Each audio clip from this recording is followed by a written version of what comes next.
Iowa caucus is now just 3 weeks away. And as it approaches, the New York Times is reporting that close advisors to Florida Governor Ron DeSantis are sounding the alarm on the campaign. He doesn't seem to have the joy of politics. Barack Obama could be aloof, of course we know that, but he could also make you feel better just by who he is. Reagan could do it. Even Tip O'Neill would say when Reagan has his speech in hand, he's the best there is. And what's this guy make you do? It makes you think about Nikki Haley. Oh, dear God. I thought we had gotten rid of Chris Matthews. But as Michael Piercy has taught us, the internet makes everything last forever. And welcome to the third and final hour of today's edition of the Chris Plant Show. Mike Opelka in for my friend Chris Plant. And Merry Christmas to you and yours. Happy National Candy Cane Day. I don't have any candy canes in the house. I have mints. I don't have candy canes. And National Boxing Day over in England, which was kind of a weird day. I never understood what Boxing Day was. Nothing to do with boxing, the sport. It was when the servants and the employees got their box of Christmas goodies, which sounds like it was a good excuse for regifting.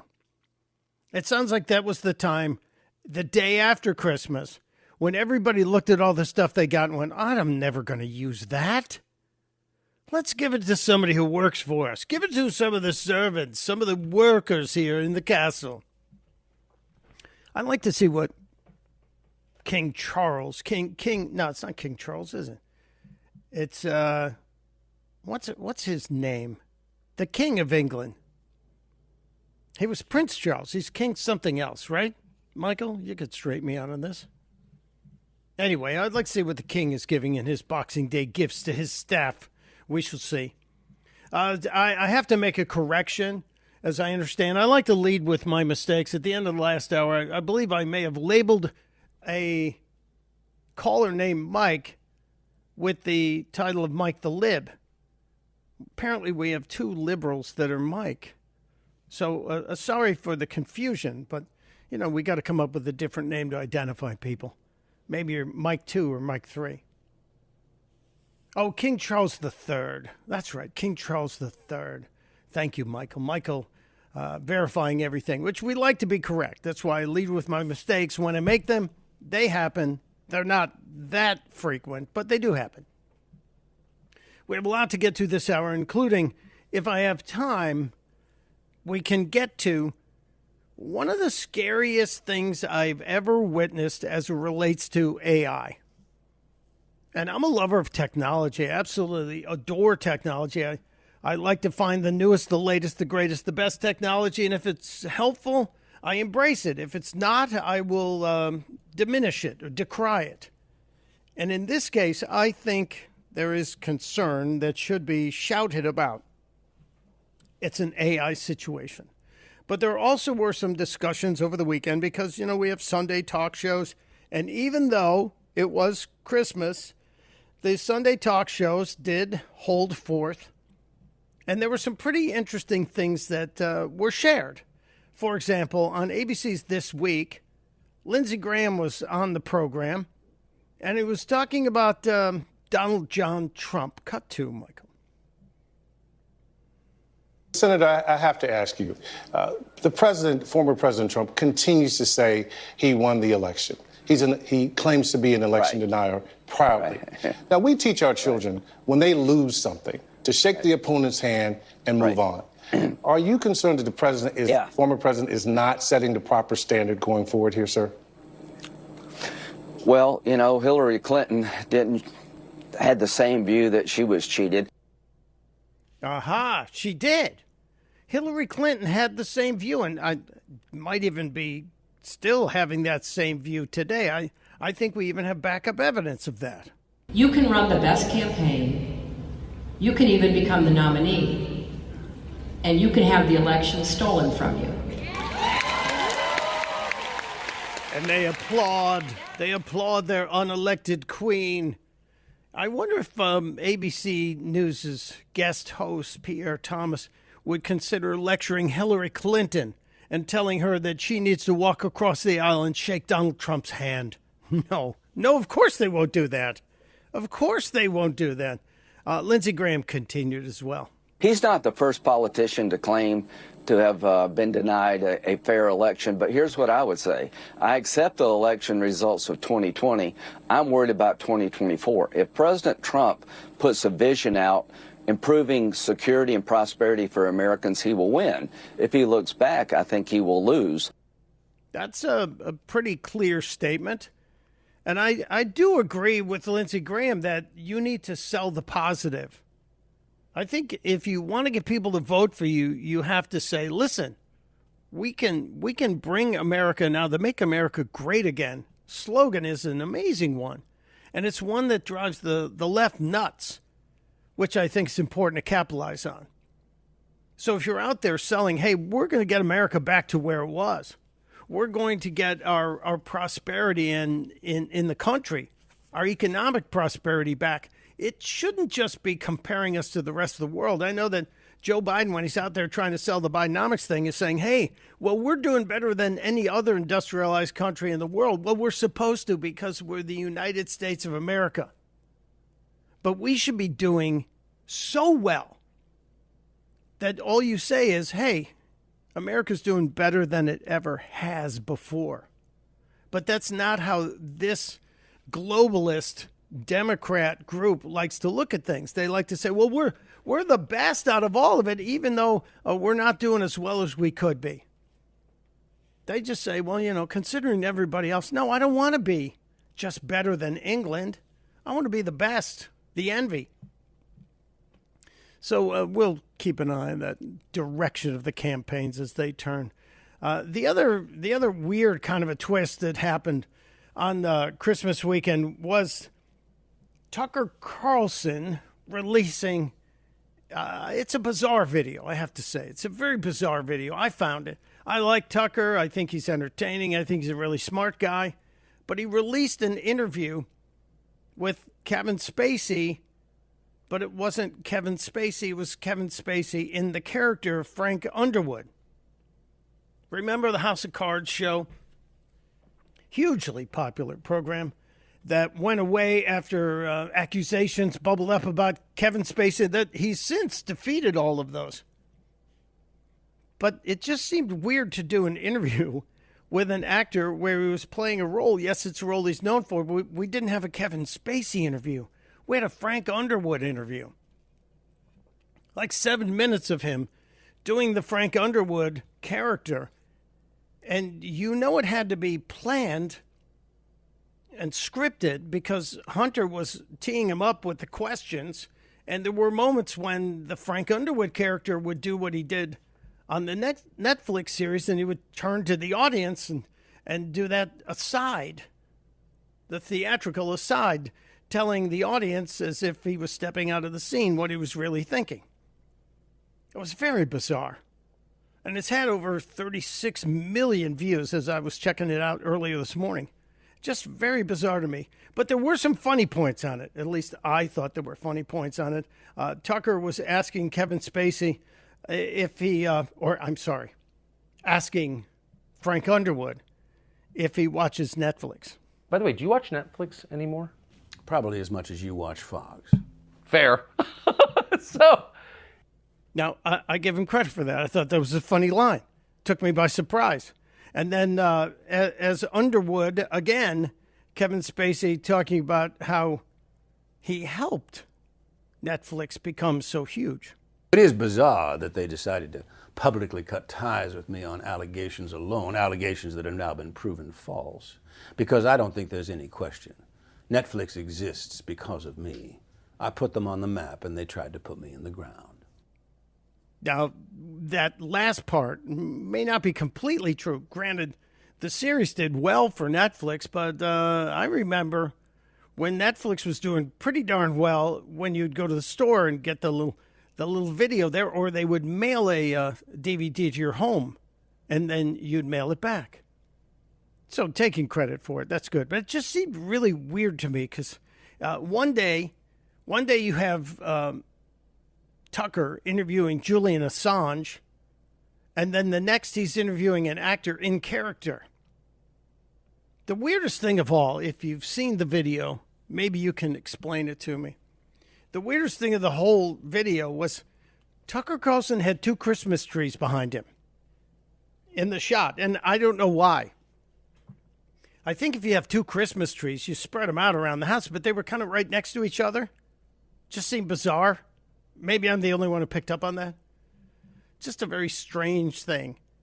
At least I thought it was strange. The other issue from the Sunday talk shows that caught my attention was on Face of the Nation on CBS with Catherine Herridge, who I just think she does great work, great reporting, and she always seems to be very well reasoned. And Catherine Herridge was on the panel and was asked to give a prediction going forward. And this is what she said on Face of the Nation this past weekend. Well, mine's a little dark. I just feel a lot of concern that 2024 may be the year of a black swan event. This is a national security event with high impact that's very hard to predict. There are a number of concerns that I have that factor into that. Not only this sort of enduring heightened threat level that we're facing, the wars in Israel, also Ukraine. And we're so divided in this country in ways that we haven't seen before. And I think that just creates fertile ground for our adversaries like North Korea, China, and Iran. And that's what concerns me most. So Catherine Herridge is projecting a black swan event, a national security event with high impact that's hard to predict. And yet she's kind of predicting it. She's kind of laying it out there that there may be something there. There may be something that needs to be addressed. Now, China has said for years now that they would like Taiwan back. And they have done a whole bunch of stuff that is threatening to Taiwan. But it's apparently obvious that they're not going to just rush into a military takeover of Taiwan. It appears that the Chinese are actually looking that they're going to be able to get a new leader of Taiwan elected, someone who is sympathetic to their thinking. And we may get more input on that. I'm going to have a chat later today with Gordon Chang about what's going on. And we may hear that there won't be military events to take Taiwan, but they will do it internally by putting a new leader that's sympathetic to the communist Chinese regime. We will see.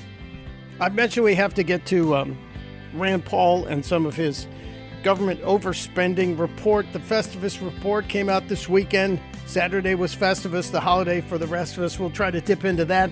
Plus, more of your calls coming up. A lot of calls are coming in at 888-630-9625. And Donald Trump's Christmas message to everybody, even Joe Biden and deranged Jack Smith. A lot of people have problems with it. I don't know. It's kind of interesting. We'll get into all of it. Mike Opelka in for Chris Plant on The Chris Plant Show. Hey, it's Chris Plant. Excited to tell you about our July 2024 Listener Sea Cruise. We'll be sailing around the British Isles, visiting Scotland and Ireland. Please join us. Visit ChrisPlantCruise.com. It is the Chris Plant Show. Mike Opelka in for Chris Plant today, tomorrow, and God willing, through the week, and we'll get to everything that we can. So many stories bubbling out there. I did mention Donald John Trump, the former president, current leading candidate for the GOP nomination by a lot, as he likes to say, by a lot, who put out a Christmas wish on December 25th, just after noon, just after 12 noon. On Christmas Day. The statement reads, Merry Christmas to all, including crooked Joe Biden's only hope, deranged Jack Smith, the out-of-control lunatic who just hired outside attorneys fresh from the swamp, unprecedented, to help him with his poorly executed witch hunt against Trump and MAGA. Included also are world leaders, both good and bad, but none of which are as evil and sick as the thugs we have inside our country who, with our open borders, inflation, Afghanistan surrender, new green scam, high taxes, no energy independence, woke military, Russia, Ukraine, Israel, Iran, all electric car lunacy, and so much more are looking to destroy our once great USA. May they rot in hell. Again, Merry Christmas. I love the fact that this bothers people on the left. Why are you so upset? Why are you really upset? It's just social media. It ain't real life. Come on, people. What are you thinking? I know. Give them a break. I will give them a break. Just a little teeny tiny one. Not much.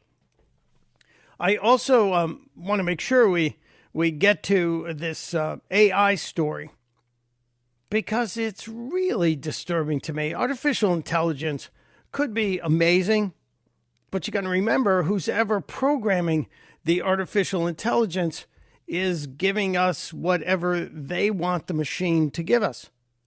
Can you truly program something to be independent if it is programmed by someone who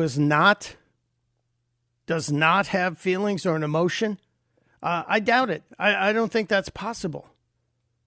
I really don't think that's possible. So we now have an AI news organization. We now have a channel that is basically telling us that there aren't any people involved. There aren't people. It's all machines. It's all the computers. But who's programming the computers? Who's in charge? Who's putting it together?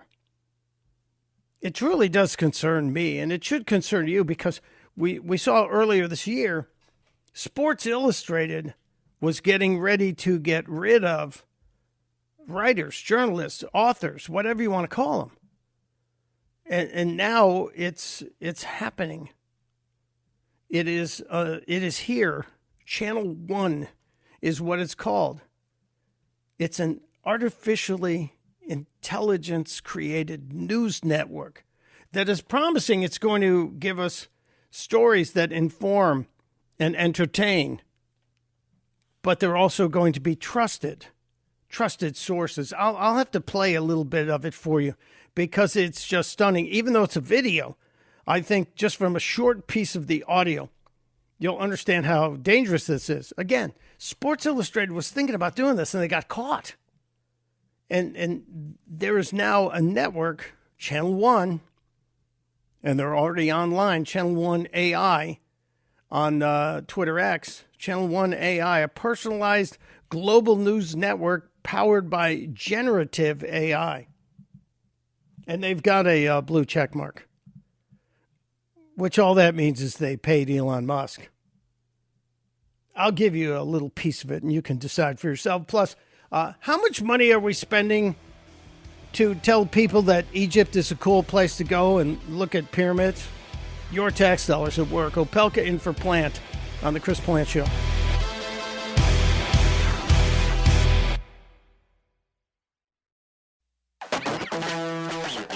It is the Chris Plant Show. Merry Christmas to you and yours. Yes, it's the day after Christmas. Chris is out on a holiday break. Mike Opelka in for my buddy. Thank you for being here. Hope you had a great weekend, a great long weekend if you got some time off. We are waiting for signs that there's going to be action in D.C., action on Colorado's attempts to keep Donald John Trump off the ballot in the primaries in that state, as the Supreme Court of Colorado did, in my opinion, and most right-thinking people's opinions, overstep its bounds. We'll see what happens. SCOTUS should have to take that up very soon, could be this week. And the Senate is going to be arguing this week because they're coming back. They're trying to get a deal together for more of your money to go to Ukraine. And maybe some money for the border. And maybe some more money for Israel. We'll see. But the Senate coming back and maybe the Supreme Court coming back, this could be a very consequential week. We'll keep an eye on it. We'll keep a close eye on it. By the way, speaking of Donald Trump, after that decision came out, we saw all these Democrats rushing, these Democrat secretaries of state. Well, we're going to ban him from our state, too.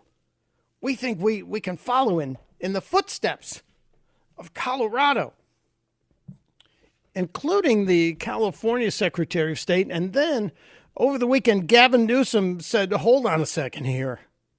That's not a good idea. And I thought, wait a minute. Gavin Newsom is arguing on behalf of Donald Trump to keep Trump on the ballot? Yeah. That actually happened. So it is kind of interesting to me that that could be the possibility that you've got the California governor who wants to be president himself. I think there's still a shadow campaign going on there. But he's now saying, no. We're not going to throw the guy off the ballot. What, are you crazy? And it may be, but I agree with him on this one. It's kind of interesting. Interesting little twist. I also mentioned before the break this artificial intelligence and how it is moving so quickly that I'm getting nervous. Sports Illustrated was going to effort to get rid of all of the reporters and replace them with AI to write stories. Bad move. But in the case of an entire news network, where all the footage and all the stories are created by computers, does that worry you? It concerns me greatly. For example, here's a little bit of the promo reel from Channel 1. It's very exciting. Hello, and welcome to Channel 1, a new way of consuming, reporting, and thinking about the news, powered by artificial intelligence. Now, the woman on screen looks like you could run into her at the grocery store, albeit she's rather attractive. And she's sitting on what appears to be a desk in an office that could be any network office with plants in the background and an active scene behind her with people walking back and forth outside the glass doors. None of it's real. Today, you'll witness AI-generated stories and headlines, captivating visuals, and data-driven insights. From global news to finance to entertainment, we'll show you how technology enables us to bring you a global perspective 24/7, right from the heart of our AI-native newsroom. Is anyone getting nervous? Because it sounds real. It doesn't sound like the herky-jerky artificial intelligence that we've seen over the past couple of years. The visuals appear to be scenes from around the world. And she seems like she's a real anchor. All presented by our team of AI-generated reporters. All presented by our team of AI-generated reporters, meaning there's no human behind this. There's a computer, which, of course, was programmed by humans, but what do we know about the people who programmed the computers? Well, what do we know about Silicon Valley and how they lean? So garbage in, garbage out, maybe that's kind of what it feels like. Let me give you just a touch more. Maybe you hear the words artificial intelligence and you're immediately skeptical or concerned about technology gone crazy. Yes, I am. This is a young African-American man who's also standing in another area, which appears to be kind of like a newsroom of today, where you see the people in their cubicles with their little screens and their keyboards, and you assume that they're typing up the latest story for the next broadcast. None of this exists. But everything you'll see on Channel 1 relies on trusted sources and fact-checking. Trusted sources and fact-checking? According to whom? Who's in charge of trusted sources and fact-checking? I would like to meet the vice president of trusted sources and fact-checking, and I'd like to meet them in person. I would like to see the actual person who is the vice president of trusted sources and fact-checking. He's probably a robot. Uses AI to give you news the way you want it. Personalized, localized, and distilled. Through it all, our mission is to provide you with accurate, unbiased, and trustworthy news. Now, the word distilled was used in the sentence before that. Who's distilling it? And under what guidance? This really concerns me. This is one of the more disturbing stories I saw over the weekend. There's a 20-minute video here. 22 minutes, which is technically the content of a typical news half hour on ABC, NBC, or CBS. When you watch the evening news, you get 22 minutes of content. The rest is commercials and fluff. So they've already got it to the point where it looks perfect. I'm a little concerned. And I just wonder, look, I love, as I said, I love technology. I owned an electric car for 3.5 years because it was fun and it had a lot of technology, but I also got rid of it because it's a horrible idea. And I think we need to do some soul searching on this and say, okay, what's the really smart idea here? Is the idea that we need to turn over our news and journalism to the machines? I think this is the last frontier that should go. I think removing people from the process is probably one of the more frightening elements of AI. The process of reporting, and they keep using that word trust, and I wonder if they actually know what that word means. I will tweet out a link to this. I'll put it on my Twitter X account, and I'll also put a link on Instagram or Facebook. If you're following me, thank you. Appreciate it. I really think it's worth your time to take a look and maybe understand that this horse may be out of the barn already. They may have already jumped on the bus. After all, Sports Illustrated was going there. They just got caught. And so this Channel 1, which is about to, who's to say if it's going to debut and then some local network of television affiliates wouldn't grab it and post it as their evening news. I think that's the ultimate goal. We shall see. I, for one, am against it. And I stand very firmly in that. And while I'm standing firmly pointing at things I'm against waste of your money and waste of your time. And so is Rand Paul. Senator Rand Paul, who put out the Festivus report over the weekend, the 2023 Festivus report. It is his contribution to sanity. I know he's contributing to sanity on many levels, but Rand Paul and his very diligent staff look over the waste in our government. And he said in the report, last Festivus, we lamented over the national debt reaching $30 trillion. Shockingly, in one short year, the career politicians and bureaucrats in Washington managed to approach $34 trillion without so much as a second thought. In fact, reviewing today's news, and this is statistically based, the national debt has increased twice as fast under Biden compared to Trump. And this is data. This is from justthenews.com, John Solomon's site. John Solomon says, quote, the U.S. national debt has increased twice as fast under Joe Biden as of December 23 compared to the former president, Donald Trump, according to data released by the Congressional Budget Office. And usually, whenever you say the Congressional Budget Office, people say the nonpartisan Congressional Budget Office. Now, we have criticized the increase in our debt under Donald Trump. Remember, we were saying, hey, Trump helped bloat the debt. And a lot of us gave him an asterisk because of what? COVID, of course. But the national debt has grown under Joe Biden during his first term, and we're only just about 3 years into it, by more than $6 trillion.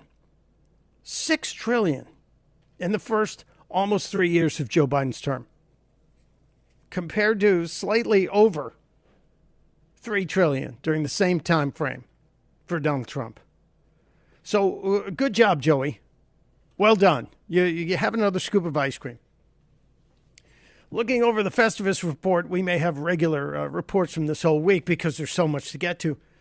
The interest on our debt, the money we pay in interest, is now $659 billion. Last year, $659 billion we paid in interest on all that money we borrowed. Astounding. That's an astounding amount of money. And you have to wonder, we talk about credit card debt and the fact that consumer credit card debt's now at $1 trillion. And some of that debt is at 25 to 30% interest. when you get your credit card statement, I hope it's not a bloated statement. I hope you're not spending a lot on credit cards. And I hope you can pay them off as soon as you get the bill. Not everybody can. We have $1 trillion in credit card debt among consumers. And if you look at the interest rate, it's going to be crippling. Well, now look at what the country does. $650 billion for interest alone. That means that's $650 billion we can't spend on other projects, on rebuilding schools.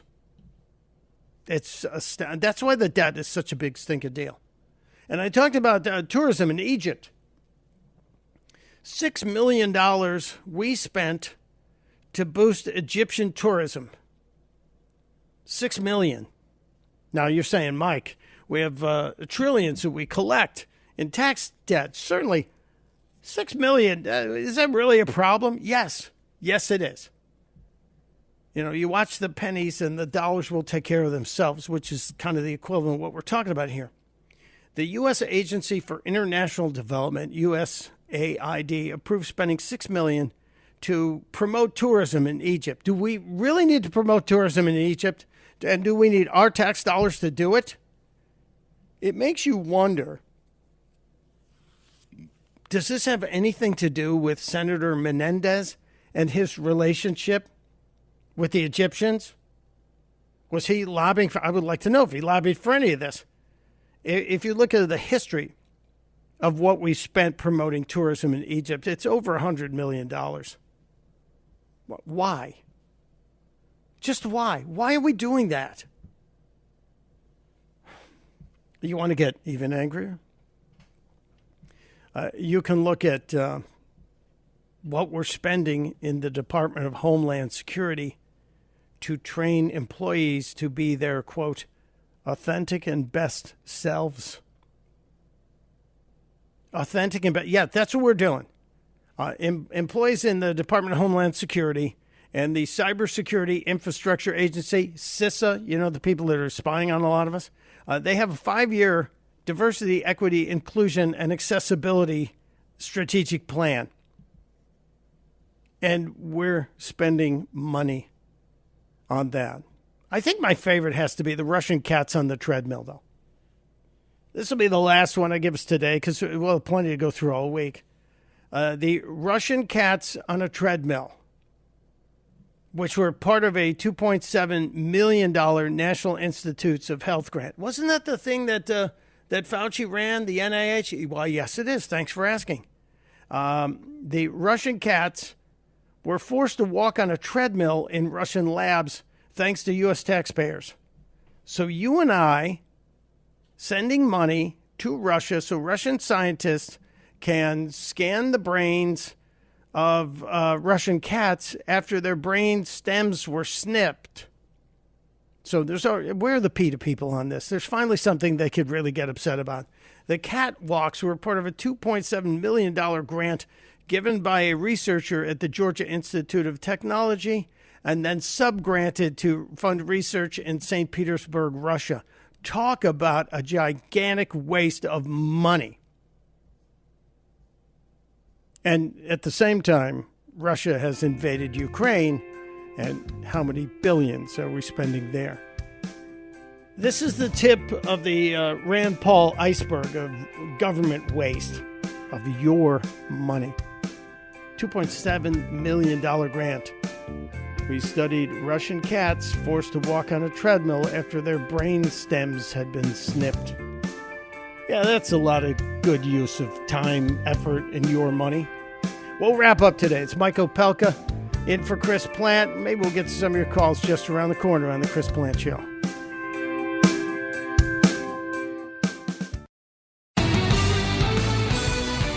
Identifiable drumbeat in rock history, I maintain. Of course, Led Zeppelin, When the Levee Breaks. Mike Opelka in for Chris Plant, wrapping up day one of a 4-day package here, sitting in for my buddy. We have so much we did not get to today. We didn't get to the Al Sharpton clip. It'll still hold for tomorrow because it's extra dumb, and that has a long shelf life. Extra dumb has a very long shelf life. But I didn't want to miss the opportunity to talk to so many of you So many of you in the nation, all around the nation. So let's try and do a little lightning round. Let's start with Renee in Greenville, Utah. Hello, Renee. Welcome to the Chris Plant Show. Is it Renee? Are you still with us? Did I lull you to sleep? Renee. Okay, we'll come back to Renee. Let's visit with Greg in Pensacola, Florida. Hello, Greg. Hey, Michael. Glad to hear you. The one thing that I am most concerned about Trump running for re-election is, and I'm a Trump guy, I voted for him, and I would love to see him back in, but just as the last part of his last presidency was so mired in muck, the Democrats are going to pull out all the stops. You think Colorado was a one-off? They're going to double down, and he won't be able to do anything in his next tour. And it would be so much better if he just threw his support behind somebody and became like the mentor, behind-the-scenes mentor of them. Well, I don't want to say he could be vice president, but, Greg, that ship has sailed. You're not going to make an alpha male into a secondary character. But I thank you. And if you're trying to say that if Trump gets reelected, Democrats will become more obnoxious, it isn't possible. That can't happen. But thank you for that. I appreciate it. Marty in Alexandria, Virginia. Hey, Marty, what you got? Hey, listen, I want to talk about this AI stuff. As a musician and composer, I think it's a deal with the devil. I had a friend of mine, musician, say, hey, you could use AI to compose. You compose and it kind of fishes for you. Can you imagine if I composed through the help of AI a song that hit the charts and I made millions? I just think the devil, in however form he would take, would come back and say, where's my half? Yeah, or where's the devil my will. 99%? I think you're right. And thank you for keeping real music alive, Marty. I agree with you. Thank you, sir. One more. Let's squeeze one more in here in the lightning round. It's Jason in Maryland. Hello, my friend. How are you?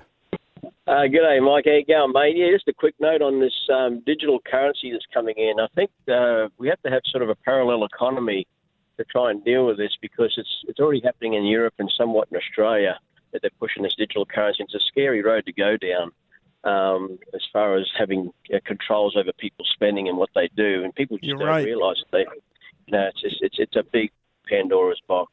Digital currency will allow the government to decide what you can buy, how much of it, and when. Jason is exactly correct. Spend cash, use cash when you can, and come back tomorrow. Mike Opelka in for Chris Plant on The Chris Plant Show.